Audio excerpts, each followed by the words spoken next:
Hi everyone, I am from 2024 to 2025 batch and भाई मैं आज आपको बताने वाली हूँ कि आखिरकार ये प्रैक्टिकल्स होते क्या हैं, कैसे आपको प्रिपेयर करना है, क्या क्या पूछा जाता है प्रैक्टिकल्स में। अपने टाइम में ना मैं भी ऐसे ही परेशान थी, वीडियोस ढूंढती रहती थी यूट्यूब पे कि क्या क्या क्वेश्चंस पूछेंगे, क्या पढ़ के जाऊँ, कैसे फ़ाइल बनाऊँ।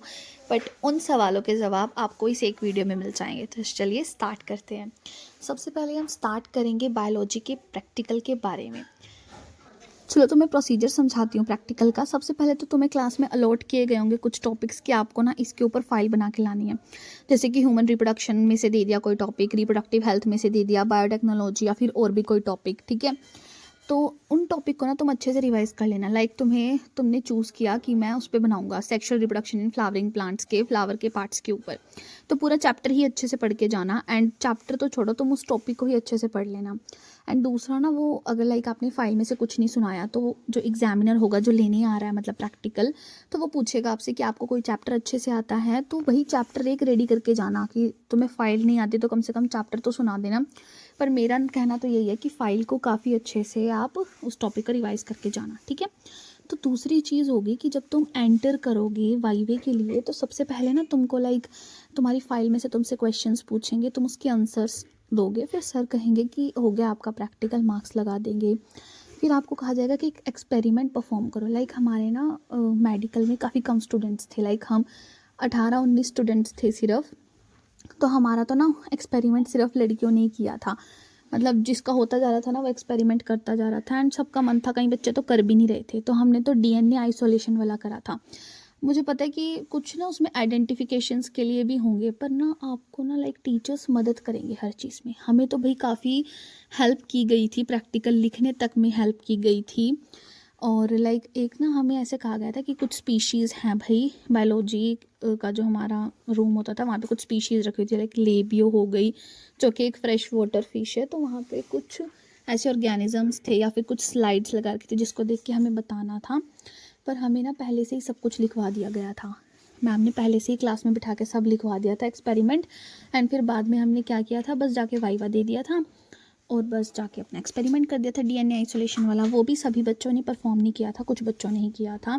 बाकी मार्क्स सबके अच्छे लगेंगे, आपका इंप्रेशन भी टीचर पर अच्छा होना चाहिए। जो आपकी सब्जेक्ट टीचर हैं उसके साथ भी अच्छा होना चाहिए। लाइक आप पढ़ने में अच्छे हो एंड थोड़े ठीक से बच्चे हो ना, तो आपके मार्क्स अच्छे ही लगेंगे। मेरे तो फुल लगे थे। नेक्स्ट फिज़िक्स की बात करते हैं। सब्जेक्ट ही बहुत डरावना लगता है भी, है ना।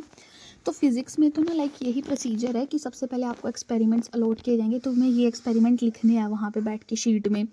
दूसरा कि तुम्हें एक टॉपिक पे फाइल भी बनानी पड़ेगी, like galvanometer, potentiometer, ammeter, voltmeter या फिर और भी कुछ कुछ जो भी होता होगा। ठीक है, उसके ऊपर बनाने को मिलेगी, तो उस टॉपिक को तो अच्छे से कर लेना। एंड इसमें तो डिवाइसेस भी होती हैं, जैसे कि गैल्वेनोमीटर, वोल्टमीटर, एमीटर, प्रिज्म वाला एक्सपेरिमेंट होता है, तो वो चीज़ आपको आइडेंटिफाई करनी आनी चाहिए। वो पूछेंगे इसका क्या नाम है, आप बता सको ये गैल्वेनोमीटर है, आप बता सको ये एमीटर है, आप बता सको ये पोटेंशियोमीटर है, ऐसे। ठीक है, वो ये भी पूछ सकते हैं कि आप इसकी लाइक कैलकुलेट कैसे करोगे, कैसे रीडिंग लोगे इसमें। ठीक है, वो भी पूछ सकते हैं। फाइल में गलत वगैरह रीडिंग मत लिखना, क्योंकि हमारा जो प्रैक्टिकल लेने वाले पर्सन थे ना वो तो काफ़ी स्ट्रिक्ट थे, तो वो पूछे थे कि गलत क्यों लिखा है, ऐसे कैसे ले ली तुमने ऐसी रीडिंग। तो भाई अच्छे से रीडिंग ले लेना। ठीक है, एंड दूसरी बात है, लिखने में दिक्कत मत लेना। तुम्हारी टीचर्स तुम्हारी बहुत हेल्प करने वाली है लिखने में, पहले ही लिखवा देंगे एग्जामिनर के एंट्री से पहले। बट अगर आपका स्कूल थोड़ा स्ट्रिक्ट है तो फिर अलग पैटर्न रहेगा, तो तुमको याद करके जाना ही पड़ेगा। बट हमारे केस में तो हमें लिखवा दिया गया था, बस वाइवा तुम्हें अच्छे से देना ही होगा। एंड दूसरी बात है, सब्जेक्ट टीचर्स के साथ अच्छी बनती है, और बनने की बात नहीं होती यार। अगर आप अच्छे हो पढ़ने में, लाइक टीचर की नज़रों में अच्छे बच्चे हो ना, तो तुम्हें बहुत अच्छे मार्क्स मिलेंगे। देख लेना तुम, 30/30 तो मिलने ही है जो बच्चा काफ़ी अच्छा पढ़ाई में, और लाइक मैम की नज़रों में अच्छी उसकी इमेज बन रखी है, तो दिलवा देगी मैम आपको फुल।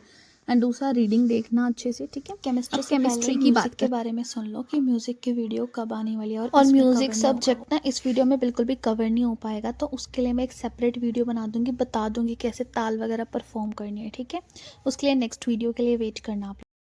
तो केमिस्ट्री का प्रैक्टिकल भी सेम वैसे ही होगा। एक फ़ाइल बनवाई जाएगी आपसे। मैंने तो डी एंड एफ ब्लॉक की फ़ाइल बनाई थी, उस टॉपिक को भी काफ़ी अच्छे से पढ़ के गई थी मैं, बल्कि मेरा वो सबसे वीक चैप्टर था, बट मैंने उसी पे ही फ़ाइल बनाई क्योंकि मैम ने कहा था एंड दूसरा प्रैक्टिकल फाइल को बहुत अच्छे से मेंटेन करके रखा था, साफ़ सुथरा, बिल्कुल साइन भी करवा रखे थे मैम से, सारे एक्सपेरिमेंट्स अच्छे से लिखे थे। क्लास में हमारी मदद की गई थी, मैम ने सारे एक्सपेरिमेंट्स लिखवाए थे, फिर हमने जाके सिर्फ वाइवा दिया था।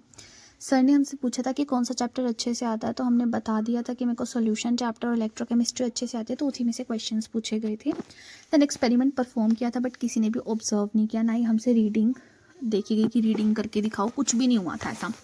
बस सिंपल हमने वाइवा दिया था, थोड़ा सा एक्सपेरिमेंट करा एंड अपनी क्लास में चले गए थे। तो इनका बर्डन मत लो, कुछ भी इतना इंपॉर्टेंट नहीं है, आपके मार्क्स अच्छे ही लगेंगे। मैम आपके सब्जेक्ट टीचर्स जो हैं वो आपके अच्छे ही मार्क्स लगवाएंगे। एंड मैं आपको और भी अच्छे से एक्सप्लेन कर दूंगी कि क्या क्या क्वेश्चंस मुझसे पूछे थे, ताकि आपकी हेल्प हो जाए। हर चैप्टर में से मेरे से कौन सा क्वेश्चन पूछा गया था, मैंने उसका क्या आंसर दिया था जिससे मेरे 30 आउट ऑफ 30 लगे।